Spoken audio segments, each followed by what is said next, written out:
Assalamualaikum, perkenalkan saya Ridda Yani dengan NIM 248720530023. Saya berasal dari Program Studi Pendidikan Pancasila dan Kewarganegaraan, Fakultas Ilmu Sosial Bahasa dan Sastra, Institut Pendidikan Indonesia Garut. Di video kali ini saya akan membahas fenomena kejahatan narkotika serta faktor-faktor penyebabnya dengan menggunakan pendekatan teori-teori kriminologi. Video ini dibuat berdasarkan tugas mata kuliah kriminologi. Narkoba Polresta Pekanbaru Riau menangkap seorang wanita berjulukan Ratu. Polisi meringkus dua terduga penyalahgunaan narkoba di kawasan narkoba di Kota Medan. Polisi menggerebek kampung narkoba di Berjawa Timur. 6 orang narkoba Polda dua diantaranya pasangan. Dalam penangkapannya, polisi menyita di rumahnya ini polisi menemukan narkotika. Ini adalah rekaman yang diambil oleh. Pertama, kita membahas latar belakang masalahnya ya teman-teman. Kejahatan narkotika itu merupakan salah satu bentuk kejahatan yang semakin kompleks dan mengkhawatirkan di masyarakat. Kejahatan ini tidak hanya mencakup penyalahgunaan narkotika oleh individu saja, tetapi juga meliputi proses produksi, distribusi, hingga peredaran gelap narkotika yang dilakukan secara sistematis dan terorganisir. Dalam praktiknya, narkoba sering disalahgunakan tanpa mempertimbangkan dampak hukum maupun kesehatan yang ditimbulkannya. Narkotika dikategorikan sebagai kejahatan serius karena dampaknya yang luas dan merusak. Dari sisi kesehatan, penyalahgunaan narkoba dapat menyebabkan ketergantungan, gangguan fisik, hingga kematian. Dari sisi sosial dan moral, narkotika berkontribusi pada menurunnya nilai-nilai sosial, meningkatnya tindak kriminal lain, serta merusak masa depan generasi muda. Kejahatan ini juga mengganggu stabilitas dan ketertiban sosial dalam masyarakat. Saat ini, peredaran narkotika tidak lagi terbatas pada kota-kota besar. Narkoba telah menyusup ke berbagai lapisan masyarakat, bahkan menjangkau lingkungan sekolah dan kampus yang seharusnya menjadi ruang aman bagi generasi muda untuk belajar dan berkembang. Hal ini menunjukkan bahwa narkoba telah menjadi ancaman nyata bagi dunia pendidikan dan masa depan bangsa. Topik kejahatan narkotika menjadi penting untuk dikaji karena tingginya angka penyalahgunaan narkotika, khususnya di kalangan remaja dan dewasa muda. Kelompok usia ini merupakan kelompok yang rentan terhadap pengaruh lingkungan dan tekanan sosial. Dampak jangka panjang ini dari penyalahgunaan narkotika itu sangat serius, mulai dari ketergantungan, keterlibatan, dan kriminalitas lanjutan, hingga resiko kematian. Selain itu, kejahatan narkotika merupakan kejahatan terorganisir yang sulit diberantas apabila hanya mengandalkan pendekatan hukum semata. Oleh karena itu, diperlukan pendekatan ilmiah termasuk kajian kriminologi untuk memahami faktor penyebab pola kejahatan serta upaya pencegahan yang lebih efektif dan berkelanjutan. Berdasarkan latar belakang tersebut, dapat dipahami bahwa kejahatan narkotika tidak terjadi secara tiba-tiba atau berdiri sendiri. Perilaku ini terbentuk melalui berbagai faktor sosial yang saling berkaitan, terutama di lingkungan tempat individu berinteraksi sehari-hari. Oleh karena itu, untuk memahami mengapa seseorang dapat terjerumus dalam kejahatan narkoba, diperlukan pendekatan ilmiah melalui teori-teori kriminologi. Salah satu teori kriminologi yang relevan untuk menjelaskan fenomena kejahatan narkoba adalah teori asosiasi diferensial yang dikemukakan oleh Edwin H. Sutherland. Menurut teori asosiasi diferensial, perilaku kriminal bukanlah perilaku bawaan sejak lahir, melainkan perilaku yang dipelajari melalui proses interaksi sosial. Sutherland menjelaskan bahwa seseorang belajar melakukan kejahatan melalui hubungan dan komunikasi dengan orang-orang yang ada di sekitarnya, terutama dalam kelompok pergaulan yang dekat dan intens. Dalam teori ini, individu tidak hanya mempelajari cara atau teknik melakukan kejahatan, tetapi juga mempelajari motivasi, pembenaran, dan sikap mendukung perilaku kriminal tersebut. Jika seseorang lebih banyak berinteraksi dengan lingkungan dan membenarkan atau menormalisasikan kejahatan itu, maka kecenderungan untuk melakukan kejahatan akan semakin besar. Apabila teori ini dikaitkan dengan kejahatan narkotika, dapat dilihat bahwa penyalahgunaan narkotika seringkali berawal dari lingkungan pertemanan.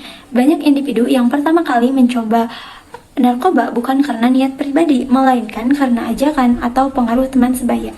Dalam lingkungan sosial yang permisif, penggunaan narkoba dianggap sebagai hal biasa, bahkan sebagai simbol pergaulan atau solidaritas kelompok. Dengan demikian, lingkungan sosial yang tidak sehat dan minim kontrol sosial menjadi faktor utama penyebab kejahatan narkotika. Sebagaimana dijelaskan dalam teori asosiasi diferensial, teori ini membantu kita memahami bahwa kejahatan narkotika itu merupakan hasil dari proses belajar sosial, bukan semata-mata kesalahan individu. Lanjut, selain teori asosiasi diferensiasi, kejahatan narkotika juga dapat dijelaskan melalui teori anomi yang dikemukakan oleh Robert K. Martin. Teori ini menekankan bahwa kejahatan muncul sebagai akibat dari adanya tekanan atau ketegangan sosial yang dialami individu dalam kehidupannya. Menurut Martin, masyarakat memiliki tujuan-tujuan tertentu yang dianggap ideal, seperti keberhasilan ekonomi, kesejahteraan, dan status sosial. Namun, tidak semua individu memiliki kesempatan atau sarana yang sama untuk mencapai tujuan tersebut secara ilegal. Ketidaksesuaian antara tujuan sosial dan cara yang tersedia inilah yang disebut sebagai strain atau tekanan individu. Dalam kondisi tersebut, sebagai individu memilih jalan menyimpang sebagai tempat adaptasi terhadap tekanan yang mereka alami. Salah satu bentuk penyimpangan tersebut adalah keterlibatan dalam kejahatan narkotika. Apabila teori strain ini dikaitkan dengan kejahatan narkotika, dapat dilihat bahwa tekanan ekonomi dan sosial itu sering menjadi faktor pendorong utama. Individu yang mengalami kesulitan ekonomi, pengangguran, atau tuntutan gaya hidup tentu cenderung mencari jalan untuk memperoleh penghasilan. Peredaran narkotika kemudian dipandang sebagai peluang yang menjanjikan keuntungan besar dalam waktu singkat. Tidak jarang pula pengguna narkoba yang mengalami ketergantungan terpaksa terlibat dalam peredaran narkotika untuk memenuhi kebutuhan konsumsi pribadinya. Hal ini menunjukkan bahwa tekanan sosial dan ekonomi dapat mendorong individu beralih dari pengguna menjadi pengedar. Dengan demikian, Strain membantu menjelaskan bahwa kejahatan narkotika tidak semata-mata disebabkan oleh pengaruh lingkungan, tetapi juga oleh tekanan struktural yang membuat individu merasa tidak memiliki pilihan lain selain melakukan penyimpangan tersebut. Setelah memahami bagaimana kedua teori tersebut menjelaskan proses seseorang mempelajari perilaku penyalahgunaan narkotika melalui lingkungan sosial dan tekanan atau strain tadi, selanjutnya penting untuk melihat bagaimana teori tersebut dapat diterapkan dalam kasus nyata yang terjadi di masyarakat. Dengan menganalisis contoh kasus, kita dapat memahami bahwa teori kriminologi tidak hanya bersifat konseptual, tetapi juga relevan dan menjelaskan fenomena kejahatan narkotika secara konkret. Pertama, kita lihat ke analisis kasus nyata terlebih dahulu. Salah satu fenomena yang sering terjadi adalah kasus penangkapan pengedar narkoba yang melibatkan remaja atau mahasiswa. Nah, berdasarkan berbagai pemberitaan itu, tidak sedikit pelaku pengedar narkotika berasal dari kalangan usia muda yang seharusnya sedang menempuh pendidikan. Dalam kasus itu, para pelaku awalnya hanya berperan sebagai pengguna narkoba.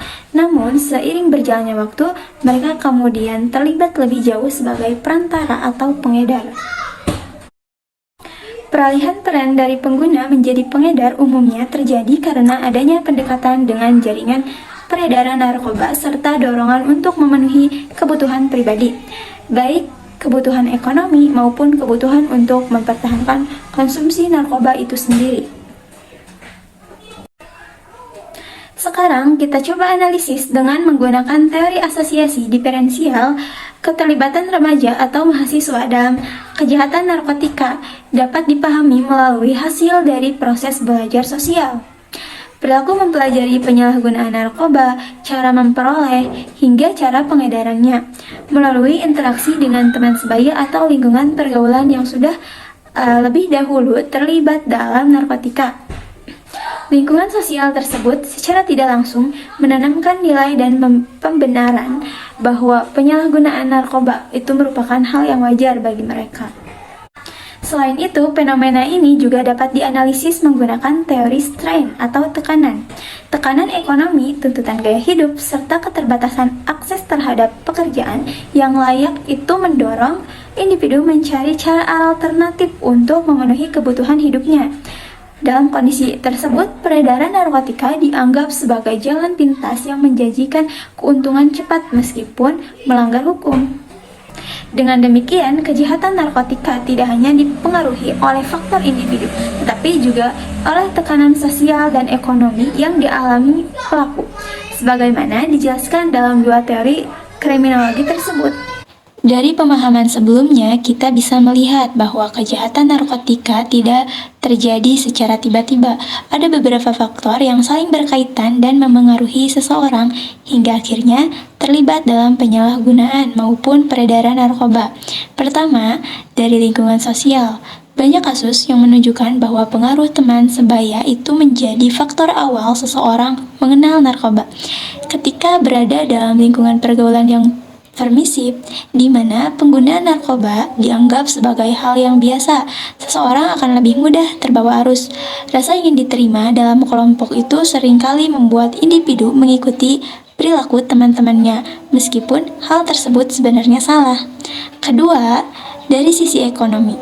Kondisi kemiskinan dan pengangguran itu dapat menimbulkan tekanan hidup yang berat. Dalam situasi tersebut, sebagian orang melihat peredaran narkoba sebagai jalan pintas untuk mendapatkan penghasilan, apalagi keuntungan yang ditawarkan dalam bisnis narkoba. Dan dalam bisnis narkoba itu tergolong besar, sehingga banyak orang yang tergoda meskipun mereka tahu resiko hukum dan sosial yang harus dihadapi. Ketiga, faktor keluarga juga sangat berpengaruh. Kurangnya perhatian dan pengawasan dari orang tua itu membuat anak merasa kurang diperhatikan dan mencari pelarian di luar rumah. Konflik atau kondisi broken home pun itu sering menimbulkan tekanan emosional yang mendorong seseorang mencoba narkoba sebagai bentuk pelarian dari masalah yang mereka hadapi. Selain itu, ada pula faktor individu. Rasa ingin tahu yang tinggi, terutama pada usia remaja, sering menjadi alasan awal mencoba narkoba. Di sisi lain, stres, tekanan hidup, dan masalah psikologis yang tidak terselesaikan dan dapat membuat seseorang menggunakan narkoba sebagai cara untuk menenangkan diri sendiri, meskipun dampaknya justru semakin rusak. Melalui pemahaman terhadap faktor-faktor ini, kita bisa menyadari bahwa kejahatan narkotika adalah persoalan kompleks yang membutuhkan perhatian dan peran bersama dari keluarga, sekolah, masyarakat, dan negara. Sebagai penutup dari pembahasan ini, dapat kita simpulkan bahwa kejahatan narkotika itu bukan hanya persoalan hukum semata, tetapi juga merupakan persoalan sosial yang kompleks.